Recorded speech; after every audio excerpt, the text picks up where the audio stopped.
दोस्तों चलिए आज हम लोग स्टार्ट करते हैं। ठीक है, प्रश्न वाले 3.6 और प्रश्न वाले 3.6 में हम लोग क्वेश्चन नंबर 1 तो सॉल्व कर चुके थे। ठीक है, आज हम लोग क्वेश्चन नंबर 2 का जो समस्या दिया गया उसे क्या करेंगे, सॉल्व करेंगे। ठीक है, समस्या है तो समस्याओं को सबसे पहले क्या बनाएंगे हम लोग, इक्वेशन बनाएंगे, मतलब समीकरण बनाएंगे और समीकरण बनाने के बाद उसे क्या करेंगे, सॉल्व करेंगे। तो चलिए देखिए 2 नंबर का 1 नंबर क्वेश्चन कहता है कि ऋतु धारा के अनुकूल 2 घंटे में 20 किलोमीटर तैर सकती है। ठीक है, ऋतु जो है वो धारा के अनुकूल 2 घंटे में 20 किलोमीटर तैर सकती है और धारा के प्रतिकूल 2 घंटे में वो 4 किलोमीटर तैर सकती है। तो उसकी स्थिर जल में तैरने की चाल और धारा की चाल बताइए दोस्तों। तो इसमें से 2 शब्द आया, एक है अनुकूल। देखिए एक चीज़ क्या है दोस्तों, अनुकूल, और दूसरा है इसमें प्रतिकूल। अब बताइए प्रतिकूल और अनुकूल किसको कहते हैं। अब वो देखिए 2 तरह से मान लेते हैं, नदी जो बहता है इस तरह नदी का पानी ऐसे बह रहा है, तो नदी का पानी में ऐसे करके अगर हम बह जाते हैं ना ऐसे करके, तो ऐसे करके जो बह के चले जाते हैं तो उसको कहते हैं कि अनुकूल। और जब हम उधर से लौट के आते हैं तैरते हुए तो उसको कहते हैं दोस्तों प्रतिकूल। क्योंकि नदी में जब हम लोग तैरने के लिए जाते हैं तो पानी जब इधर से बहते आए ना, तब हम लोग क्या होते हैं, थोड़ा सा भी तैरते हैं तो आसानी से देखिए बहुत दूर तक चले जाते हैं।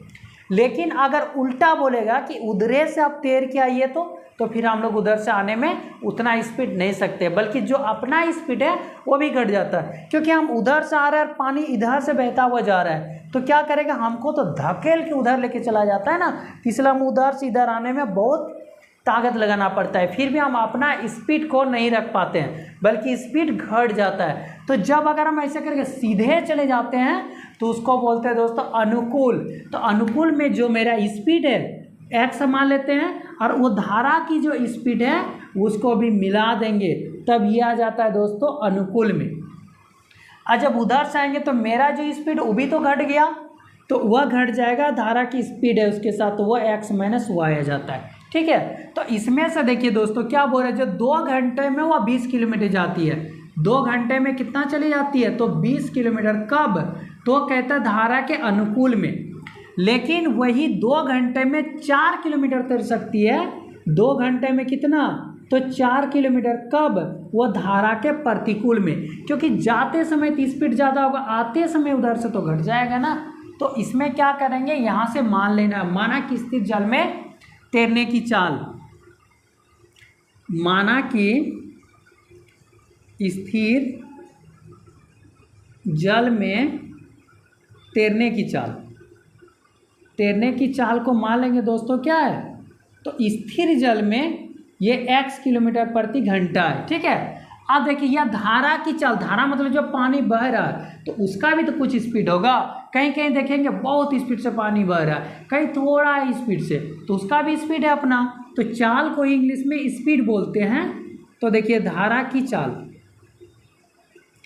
तो धारा की चाल मान लेंगे क्या है दोस्तों, तो y किलोमीटर प्रति घंटा, 1 घंटा में y किलोमीटर चला जाता है। आप बताइए कि अनुकूल, ठीक है, यहाँ से देखिए धारा के अनुकूल, धारा के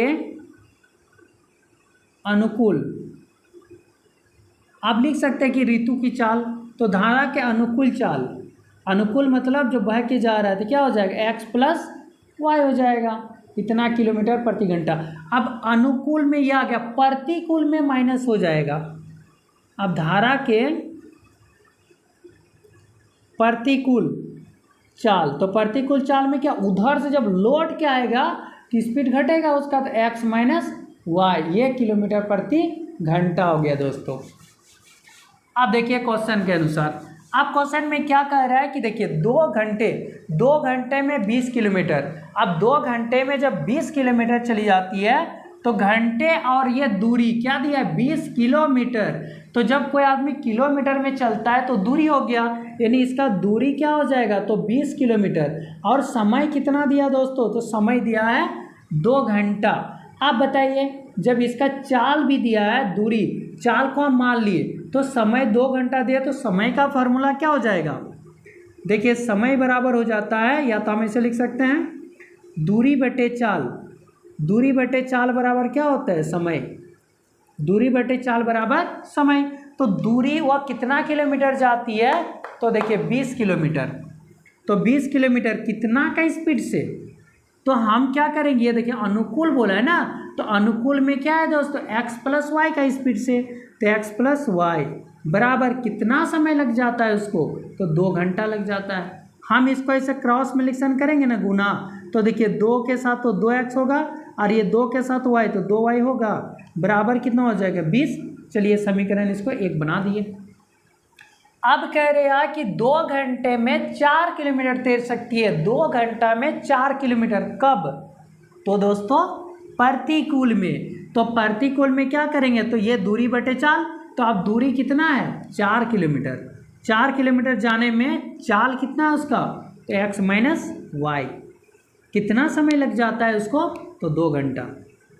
अब ये इसके साथ गुना, ये इसके साथ गुना, तो ये 2x माइनस हो जाएगा 2y बराबर कितना हो गया 4। ये समीकरण हो गया दोस्तों 2। ठीक है, समीकरण 1 और 2 बन गया। और जब 1 और 2 बन गया तो इसे क्या करेंगे, अब इसे सॉल्व कर देंगे। देखिए हम यहाँ से लिख रहे हैं आप, तो ये वाला x, ये वाला x, तो हम समीकरण 1 से 2 को घटा देंगे तो कट जाएगा, या तो ये y भी कट जाएगा, दोनों को जोड़ देंगे तो भी कट जाएगा। चलिए लिख देते हैं समीकरण 1 और समीकरण 2 को जोड़ने पर, ठीक है, जोड़ देते हैं, जोड़ने पर, तो जोड़ने पर देखिए ये 2x है तो लिखेंगे 2x प्लस 2y, ये हो गया। अब बराबर कितना दिया है, तो बराबर दिया है दोस्तों 20। अब ये वाला देखिए क्या, 2x minus 2y, 2x minus 2y बराबर दिया इसमें 4। हम जोड़ रहे हैं तो जोड़ने से चिन्ह नहीं बदलता है, ये y कट गया, 2 और 2 4x, तो 4x बराबर कितना हो जाएगा 20 और इधर 4 24, तो x बराबर हो जाएगा 24/4, यानी 4 छक 24। x का मान कितना आ गया 6। अब x का मान समीकरण किसी एक में रख दीजिए, 1 में रखने पर, चलिए समीकरण 1 में रख देते हैं। ठीक है, तो समीकरण 1 में देखिए क्या है 2x प्लस 2y, तो यहाँ है दोस्तों 2x प्लस 2y बराबर कितना दिया है यहाँ पर 20, तो यहाँ लिखेंगे 20। अब देखिए 2 गुना x का मान कितना आया 6, तो यहाँ लिखेंगे 6 प्लस 2y बराबर आ जाएगा 20। अब 6 दुगुना 12 प्लस आ जाएगा 2y बराबर हो जाएगा 20। अब 2y लिखेंगे तो ये 20 और ये 18 इधर आ जाएगा, तो कितना बच जाएगा दोस्तों, तो ये y बराबर हो जाएगा, सॉरी 6 दुना 12 होगा ना, 6 दुना 12, तो ये 12 आ जाएगा, तो 12 आ जाएगा तो कितना बचेगा 8, तो 8 बटे ये 2, यानी 2 4 8, तो आ जाएगा दोस्तों 4। तो अब ये 4 आ गया। अब देखिए माने क्या थे, अब अतः लिख के लिख दीजिएगा, ठीक है, यहाँ छोटा बोर्ड है इसलिए मिटाना पड़ रहा है। अब देखिए अतः देखिए जल में तैरने की चाल क्या माने थे, जल में तैरने की चाल मतलब स्थिर जल में तैरने की चाल, तो अतः लिख दीजिएगा स्थिर जल में तैरने की चाल। तो स्थिर जल में तैरने की चाल, तो देखिए क्या माने थे x मतलब हो जाएगा 6 किलोमीटर प्रति घंटा, और y किसको माने थे, तो धारा की चाल, तो उसमें जो धारा की चाल होगा, देखिए धारा की चाल बराबर क्या माने थे y, तो y का मान कितना आ गया दोस्तों, तो 4 किलोमीटर प्रति घंटा, ये हो गया इसका। तो मतलब जो ऋतु है, ऋतु धारा के अनुकूल में 2 घंटे में 20 किलोमीटर जाती है, तो इसका मतलब जो है उसका स्थिर जल में वो कितना तैर सकती है, तो स्थिर जल में वो 6 किलोमीटर प्रति घंटा। स्थिर जल का मतलब होता है दोस्तों जो पानी रुका हुआ है, जैसे कि तालाब यानी पोखरा का पानी जब देखते हो तो क्या है रुका हुआ है, तो उसमें उसका स्पीड बता रहा है कितना है, तो 6 किलोमीटर प्रति घंटा। एक होता है बहता हुआ पानी, एक होता है रुका हुआ पानी। तो नदी का पानी जब देखते हैं तो बरसात के दिन में क्या होता है वो बहते जाता है, तो उसका एक अपना ही चाल होगा पानी का, और जो पोखरा का पानी है रुका हुआ है तो उसमें चाल 6 किलोमीटर, और जो धारा की चाल है जो पानी बह रहा है तो उसका चाल कितना दिया हुआ है इसमें, तो 4 किलोमीटर प्रति घंटा। चलिए आप क्वेश्चन नंबर 2 का ही 2 नंबर देखिए, क्वेश्चन नंबर 2 का 2 नंबर देखिए। ठीक है, 2 का 2 नंबर क्या कर रहे हैं दोस्तों, कह रहे हैं कि 2 महिला और 5 पुरुष एक कसीदे के काम को साथ साथ 4 दिन में पूरा कर सकते हैं। मतलब अगर 2 महिलाएं किसी काम को करती है, ठीक है, 2 महिलाएं करेगी और कितना पुरुष है, तो 5 पुरुष, 2 महिलाएं और 5 पुरुष किसी काम को करेंगे तो कितना दिन लगाते हैं, तो दोनों मिलके 4 दिन लगाते हैं। ठीक है, अगर कह रहा है कि वही काम अगर 3 महिलाएं ठीक है, 3 महिलाएं और 6 पुरुष, ठीक है, 6 पुरुष अगर करते हैं तो उसको 3 दिन लगता है। ठीक है, 3 दिन लगता है। तो ज्ञात कीजिए इसी कार्य को करने के लिए अकेले महिलाएं कितनी समय लेगी। अगर एक ही महिला लगाएगा तो कितने समय लेगी, अगर एक ही को पुरुष लगाएगा तो फिर कितना दिन लगाएंगे। तो इसी कार्य को करने में एक पुरुष कितना समय लेगा। तो क्वेश्चन में ये कह रहा है दोस्तों कि कसीदे में कोई काम है, उस काम को करने के लिए अगर महिलाएं को 2 महिलाएं को लगाया जाता है और 3 पुरुष को लगाया जाता है तो वो 4 दिन में वो काम फिनिश हो जाता है, कर सकते हैं। लेकिन अगर 3 को महिलाएं को लगा दिया जाता है और 6 को पुरुष को, तो कहता है वो 3 दिन में ख़त्म हो जाते हैं। तो बताइए अगर एक ही को महिला करेगी तो वो उस काम को कितना दिन में ख़त्म करेगी, अगर एक पुरुष करेंगे तो फिर उस काम को कितना दिन में ख़त्म करेंगे। तो इस तरह में क्या करेंगे, मान लेंगे, माना कि एक महिला किसी काम को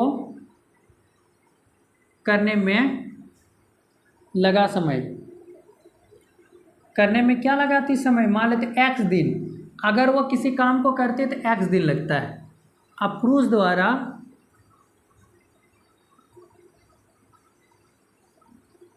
किसी काम को करने में लगा समय, अब पुरुष अगर वही काम को मान लेते करेंगे तो कितना दिन लगता है, इसको y दिन। अब देखिए दोस्तों, अगर किसी काम को मान लेते, कोई काम है, अगर घर में कुछ बनाना चल रहा है, कुछ बनाने का साफ सफाई भी चल रहा है मान लेते हैं, अगर पूरा काम को मान लेते हैं कि औरत है और औरत उस काम को 6 दिन में कर देती है, अकेला औरत, अगर अकेला कोई औरत वो उस काम को 6 दिन में कर देती है, एक काम है और उस काम को अगर एक औरत अकेला 6 दिन में करती है, अगर हम उसके जगह में 6 को औरत लगा देंगे तो कितना दिन में करेगी, 1 दिन में। तो देखिए 6 को अगर है ये औरत कितना दिन में करती है, एक औरत 6, तो इसको देखिए काट देंगे तो 1 आया ना, तो 1 दिन में पूरा हो जाएगा। तो उसी तरह यहाँ महिलाएं 2 हैं और एक महिलाएं कितना काम कर देती है, x काम कर देती है, तो 2 बटे क्या करेंगे x। अगर ये 5 पुरुष है, एक पुरुष कितना दिन लगाता है काम को करने में, तो y दिन लगाता है, तो क्या करेंगे, इसको 5 बटे y कर देंगे। ठीक है, तो देखिए लिखेंगे कि 2 बटा x प्लस 5 बटे y बराबर कितना दिन, तो 1 बटा 4 दिन। ठीक है, अब ये फिर इसको समीकरण 1 बना देंगे। अब देखिए ये 3 को जब महिलाएं करती है तो एक महिलाएं कितना काम करती है, x, तो 3 महिलाएं तो 3 बटे x, तो ये 3 बटे x लिखेंगे। फिर प्लस अगर ये 6 पुरुष है तो एक पुरुष कितना काम कर देता है अकेले, y, तो 6 पुरुष कितना करेगा, 6 बटे y। नहीं समझे, मान लेते एक बार ये काम होगा, समीकरण हो गया ये 2। अब देखिए इसमें क्या करेंगे, ये वाला जैसे देखिए लीनियर इक्वेशन नहीं है, मतलब ये रेखिक समीकरण नहीं है। जब रेखिक समीकरण नहीं होता है तो उसको मान लेंगे, और रेखिक समीकरण हम उसको बोलते हैं जिसका पावर क्या होता है 1, लेकिन इसमें तो -1 है, तो मान लेंगे दोस्तों इसमें 1/x बराबर मान लेते p है और 1/y इक्वल टू क्या मान लेंगे, q है। अब देखिए इसमें से अगर ये 2/x है ना, तो हम इसको ऐसे लिख सकते हैं कि नहीं, देखिए अगर ये 2/x है तो 2/x को हम 2 × 1/x लिख सकते हैं। ये 1/x के जगह में अगर हम p ले लेंगे तो ये क्या हो जाएगा, 2p होगा। फिर यहाँ पर देखिए दोस्तों 5/y है, तो 5/y है, हम इसको 5 × 1/y लिख सकते हैं। जब 1/y को मान लेते q है तो क्या हो जाएगा, ये 5q हम लिख सकते हैं कि नहीं। तो उसी तरह यहाँ पर लिखेंगे ये 2p प्लस हो जाएगा 5q, अब बराबर हो जाएगा 1/4। चलिए इसको समीकरण 3 बना देते हैं। अब फिर इसी तरह यहाँ लिखेंगे 3p और ये 6, तो प्लस हो जाएगा 6q, अब बराबर हो जाएगा 1/3। ये समीकरण हो गया 4। अब देखिए अगर ये समीकरण को अगर हमें बराबर करना है, ठीक है, मतलब p का वैल्यू को बराबर करना है, तो इसको कितना से गुना करेंगे दोस्तों, ये 3 का पारा में 6 आता है और 2 का पारा में 6 आता है, तो इसको अगर हम 3 से गुना कर देते हैं और इसको 2 से गुना कर देंगे, तो देखिए समीकरण 1 को 3 से और समीकरण 2 को 2 से गुना करके घटाने पर, इसको गुना करके क्या करेंगे, घटा देंगे। ठीक है, तो देखिए 3 से 3 दूना 6p प्लस 3 × 5 = 15q अब बराबर 3 कितना हो जाएगा 4। अब फिर 2 से 2 × 6p प्लस 2 × 6 = 12q अब बराबर हो जाएगा 2/3। अब इसमें से ये p है तो ये माइनस, ये भी माइनस, ये 6p ये कट जाएगा। अब बचेगा 15, तो क्या बचेगा 3q, और 3q बराबर आ जाएगा 3/4, अब माइनस आ जाएगा 2/3। अब देखिए 2/3, अब इसका क्या करेंगे तो एलसीएम ले लेंगे इसका। देखिए ये जब 3q है तो 3q बराबर हम लिखेंगे यहाँ पर कि ये 4 और 3, तो 4 और 3 का लघुत्तम कितना होगा 12, तो ये 12 आ जाएगा। तो 4 × 12, 3 × 9, 9 माइनस आ जाएगा 4 दूना 8, ये आ गया। तो 3q बराबर हो जाएगा 9 में 8 गए 1, तो 1/12, तो q बराबर हो जाएगा 1/12, और ये 3 तो आ जाएगा नीचे, तो ये आ जाएगा, तो q का मान कितना हो गया 1/36। अब 1/36 जब q का मान आ गया तो अब q का मान को क्या करेंगे समीकरण 1 में रख देंगे। अब देख q का मान समीकरण 3 में रखेंगे ना, कहीं कि 3 में पी क्यू है, तो 3 में रखने पर अगर हम इसको 3 में रखते हैं तो देखिए क्या दिया 2p प्लस दिया है प्लस 5q अब बराबर दिया 1/4, तो ये 2p है प्लस यहाँ पर 5q, तो q 1/36 अब बराबर हो जाएगा 1/4, ये है। तो अगर हम 2p बराबर लिखेंगे तो देखिए 5/36, तो 1/4, ये 5/36 उधर चल जाएगा, तो 5/36। तो देखिए ये 36 और 4 का लघुत्तम कितना होगा 36, तो 4 नाम 36, 9 माइनस 5, तो आ जाएगा दोस्तों 4/36। अब यहाँ p है तो p = लिखेंगे तो 2 तो नीचे आ जाएगा, तो देखिए 4 नाम 36, तो कितना आ जाएगा 1/18। अब जब 1/18 हो गया तो हम इसमें क्या माने थे, इसमें तो कुछ माने क्योंकि समीकरण तो पी क्यू नहीं था ना। अब उसमें से हम उस समीकरण में इसको रख देंगे। जैसे देखिए माने थे चूंकि 1/x = माने थे p, तो 1/x = p, तो p का वैल्यू कितना आया 1/18, तो इसका मतलब x = कितना हो जाएगा 18। आप देखिए अब 1/y = माने थे q, तो q का मान कितना है तो 1/36 है, तो y बराबर कितना आ जाएगा 36। इसका मतलब एक पुरुष अगर करेंगे उस काम को तो पुरुष को क्या माने थे y, तो पुरुष का कितना आ जाएगा 36 दिन। अगर वो महिलाएं कर रही है काम को तो कितना लगाएंगे तो 18 दिन। तो आप यहाँ लिख सकते हैं अतः एक महिला काम को 18 दिन में करेंगी, ठीक है। और एक पुरुष काम को 36 दिन में करेंगे, 36 दिन में करेंगे। तो ये था दोस्तों, अगर महिलाएं वही काम को करेगी, अकेले महिलाएं करेगी तो 18 दिन में, अब पुरुष अगर वही काम को करते हैं तो कितना दिन लगाएंगे दोस्तों, तो ये 36 दिन, ठीक है। अब चलिए इसका अगला वाला क्वेश्चन देखिए, तो 2 का ही 3 नंबर।